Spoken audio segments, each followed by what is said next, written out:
support from the side in the British race cheering you on. Of course, it makes a massive difference, and you know, it's a home crowd. It also means a little bit of pressure as well. You know, a home games, a home championships. The expectations are always a bit higher. But the three Americans currently doing very well. So they've dropped Chemutai and the two Mexicans. And this group of 4 through 16k was some 25 seconds behind the leaders. So that gap has increased. And there they go through 17k, 55.59 through 17k for the leaders.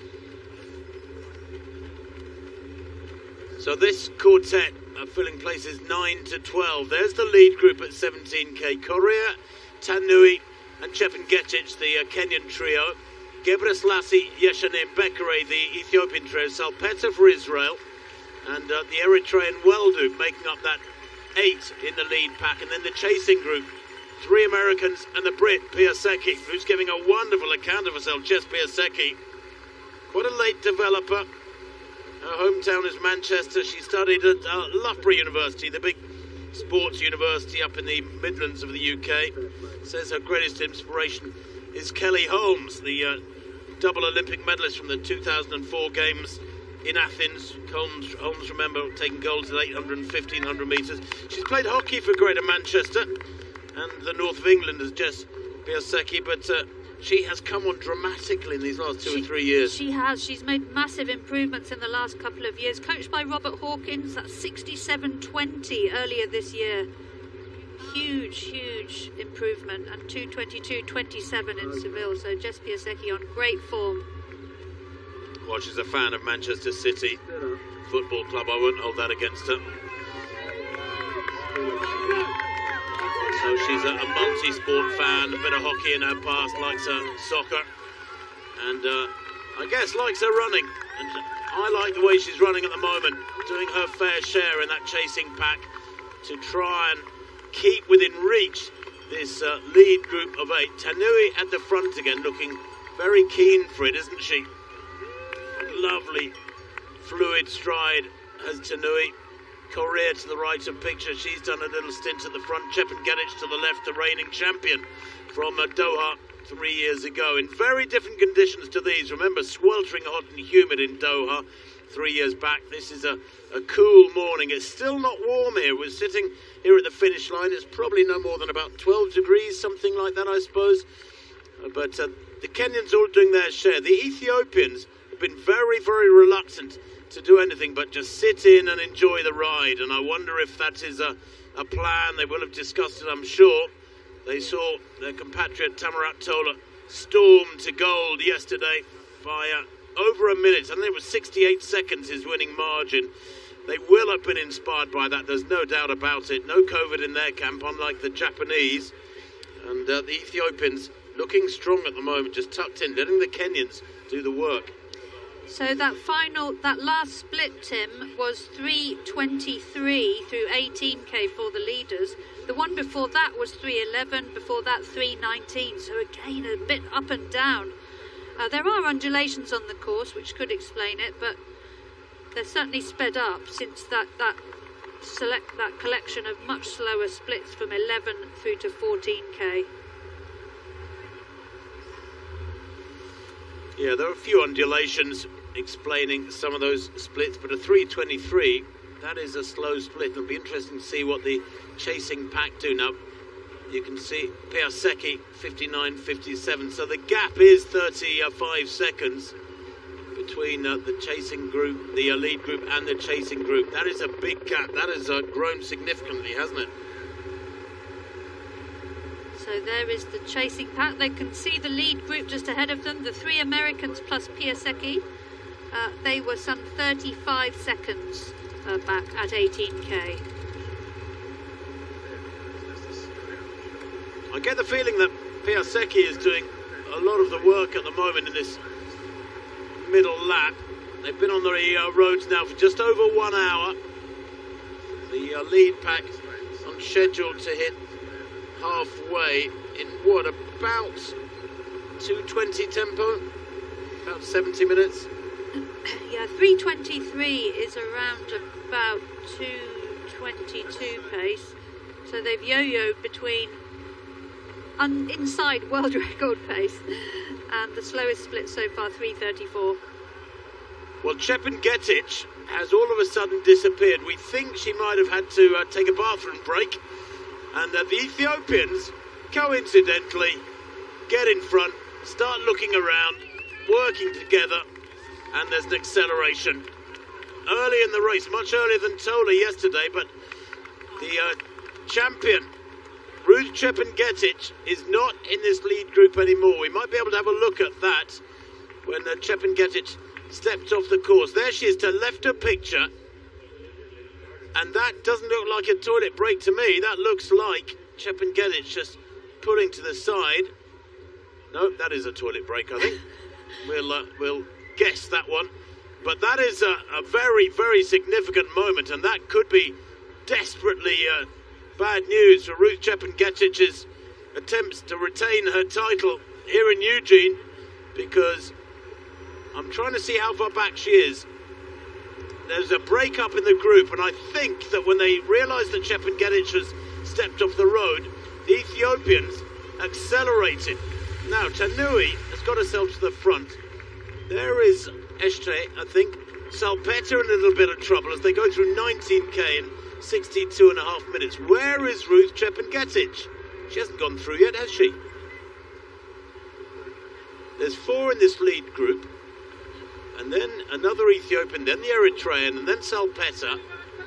But we're down to 4 at the moment, and Ruth Chepengetic has not made what you would call a quick toilet break. I remember running a 10-mile race many, many years ago, Mara. So long ago, it was black and white TV.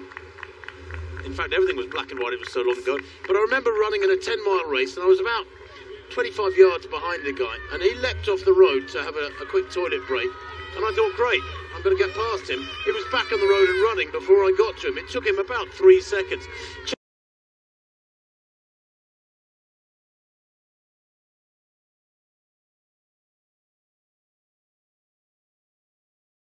Who's spurred them into a little bit of urgency, perhaps. Maybe as they came through this finish area, they were getting information from their team officials. Al punto tal de que golpean los brazos. Es molesto, es bastante molesto. Incluso yo creo que debería hasta denunciar la corrida a la etíope,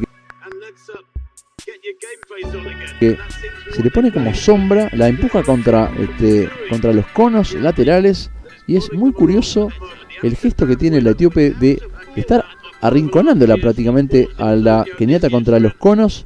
Es como molestarla permanentemente. Quizás le haya hecho eso el otro entrenador que estuvo al lado de ella.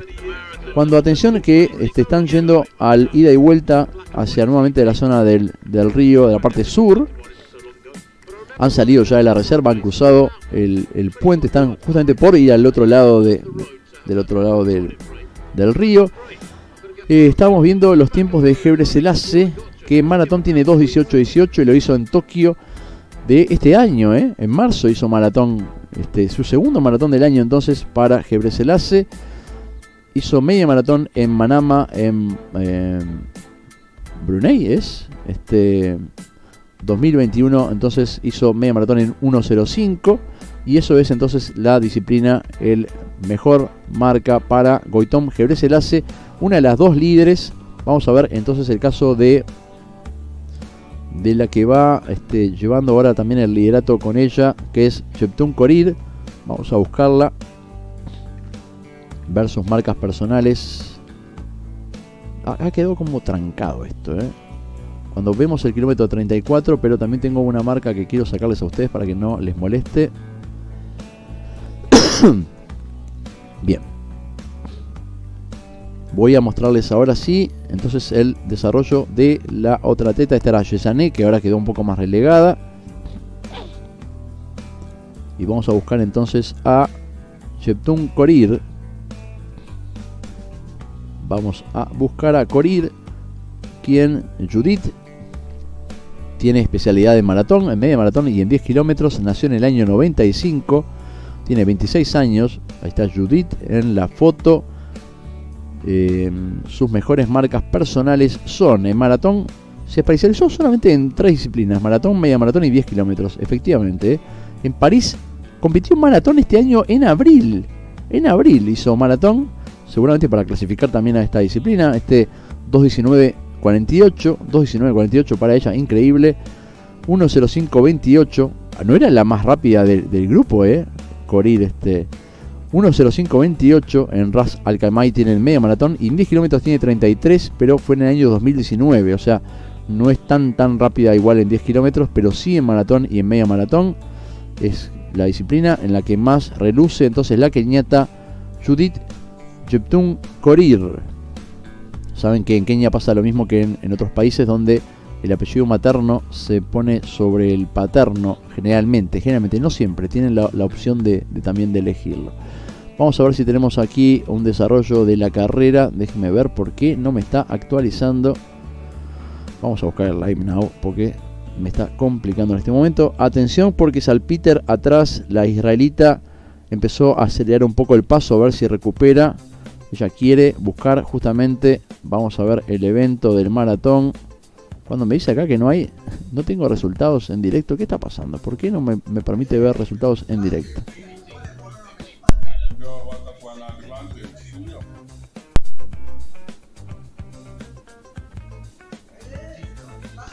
Reiterar que hoy de noche va a ser el salto triple. Yulimar Rojas estará justamente buscando reiterar justamente, a ver, ¿por qué no mejorar el récord mundial? Porque saben que cuando mejoran el récord mundial le dan un premio extra de $100.000 entonces a la que mejora el récord mundial. Por acá van las muchachas cruzando en este momento el río. Vamos a mostrar imágenes de dónde están las chicas. Han cruzado ya la autopista y están en la zona de Springfield, en la zona del ida y vuelta. Aquí están exactamente las muchachas en este momento en el Main Street, Main Street Bridge de Oregon. Entonces este río que tiene 2 puentes y el ida y vuelta, están pasando en este momento por el puente y están yendo hacia justamente el ida y vuelta de las 2 rotondas. Van a retomar, volver por sus pasos y van a reiterar el paso que ya hicieron 2 veces anteriormente para hacer las 3 vueltas de este circuito que las va a llevar a ser la campeona mundial de atletismo. Saldrán de Springfield, irán por el Centennial Boulevard, luego por el Martin Luther King Boulevard. Van a retomar luego la zona que yo le llamo la zona justamente deportiva, porque más allá del Howard Field que está al sur, al norte también hay una zona deportiva en la cual, por ejemplo, están el estadio donde van a terminar la carrera, porque aquí cuando hagan este giro ya faltará menos de 1 kilómetro en el P.K. Park. Ahí no sé si es un estadio de softball, pero bueno, ahí tendrán, también está el Lawson Stadium, que evidentemente es un estadio de rugby, de fútbol americano, notoriamente la cancha principal de Oregon, y al lado tienen el Casanova Athletic también, así que hay varios lugares deportivos allí. El Moshovich Center, no sé cómo se pronunciará exactamente, mis disculpas. Y ahí enfrente está la llegada entonces de la carrera. Vamos a ver si tengo ya actualización live del evento.